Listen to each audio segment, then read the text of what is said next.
Good day to my lecturer and my fellow coursemates. Today, our group is about to present the Nestle Malaysia Berhad. Before we begin, I would like to introduce myself and my group member. Firstly, myself, Kenneth Lin, then Muhammad Haziq, Muhammad KENNETH, and lastly, Muhammad Haziq FIKRI. Next. Next. Next. So, this is what we are going to cover in our presentation. First is the executive summary. Next is the capital structure definition. Then is the literature review. Next is the leverage and profitability ratio. And the last one is the factor that affect the current and the future performance of the company. In this part, I'm going to briefly talk about the Nestle Malaysia Berhad. Nestle Malaysia Berhad is a Malaysian-based nutrition, health and wellness company. The company is founded in 1912 and has been listed in Bursa Malaysia since 1989. There are three subsidiary company. A subsidiary of this company, which is Nestle Manufacturing Malaysia Sdn Bhd, Nestle Product Malaysia Sdn Bhd, and Nestle Asia Malaysia Sdn Bhd. Next.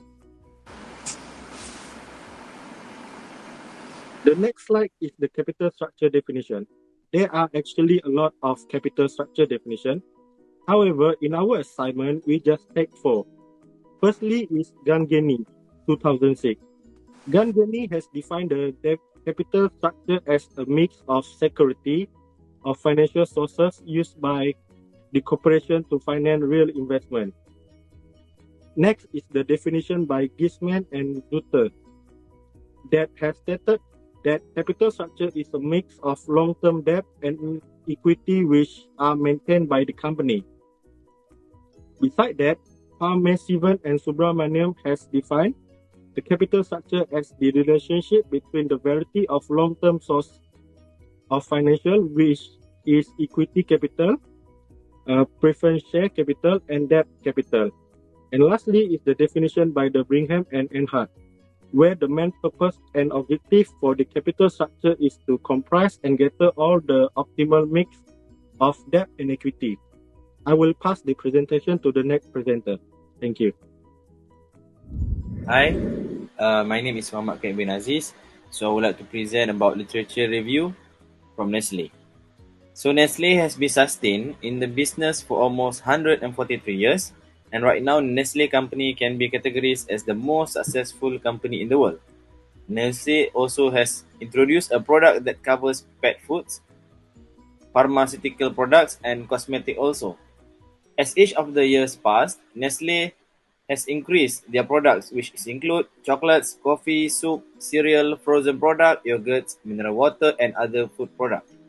Nestle began in Malaysia in 1912 as the Anglo-Swiss Condensed Milk Company in Penang, and later, due to growth and expansion, Nestle made a decision to move to Kuala Lumpur, necessary in 1959. So this is the calculation of the leverage ratio. For the 2017, the debt to equity ratio for Nestle is 2.99. For 2018, 3.35. 2019, 3.10, and 2020 is 4.14. So this is the chart for the debt to equity ratio for Nestle. And I would like to pass to the other presenter. Hello, my name is Haziq. And earning per share. Earning per share are the monetary value of earnings per outstanding share of common stock for a company. EPS is an important financial measure which indicates the profitability of an organization. Higher earnings per share is always better because this means the company is more profitable and the company has more profits to distribute to its shareholders. For Nestle company, their debt to equity ratio for 2017 is 2.09 2.4%. For 2018, 2.46%. 2019, 2.52%. For 2020, 2.07%. Next, from the chart, it shows that the EPS for Nestle Malaysia Berhad keep increase from 2017 until 2019. However, in 2020, the EPS is decreased to 2.07%. Next, profitability ratio, return on equity ratio. The return on equity is a measure of the profitability of a business in relation to the equity. Because shareholders' equity can be calculated by taking all assets and subtracting all liabilities. In other words, the ROE is a measure of management ability to generate income from the equity available to it. ROEs of 15 to 20% are generally considered good. For Nestle Malaysia Berhad Company, their return on equity ratio in the year of 2017 is 1.01. Until 2019, their value is constant, while in 2020, their value is a bit dropped to 0.99. Then next, based on the chart, it can be indicates that the Nestle Malaysia Berhad had a stable return on equity trend for the past 4 years. From the 2017 to 2019, the ratio was 1.01, and in 2020, the ratio is slightly decreased to 0.99. Based on the data, we can conclude that for one common shares, it can be generate net income of RM1. The management Nestle Malaysia Berhad is considered not doing well as the ROE is low. Thank you. I will pass to next presenter.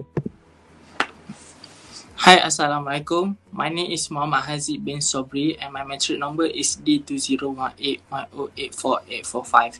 So, this part, I will explain about factors that affect current and future performance of the company. As we can see, based on the analysis, we can see which is the leverage ratio at 2070 have 2.99%, while at the 2020, the ratio is 4.14, which is higher than 2017, 18 and 19.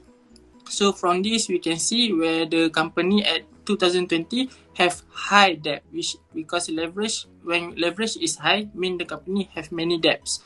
Okay, so for the earning per share, we can see 2070 it is 2.40, and for 2020 the rate is 2.07, which is lowest. So for earning per share, when the rate is low, is considered bad. For the profitability ratio at 2017, which is 1.0, and 2000 maintain the rate until 2019, but when 2020, the rate is 0.99. So we can see when at the moment of 2020, the company face very bad challenge for them. Okay, so I will explain about the factor. Next. Okay, for the factor is COVID-19 pandemic is the most factor that affect business company. Nestle cannot produce product just like the previous year due to continuing difficulties and likely local and struggling with the pandemic.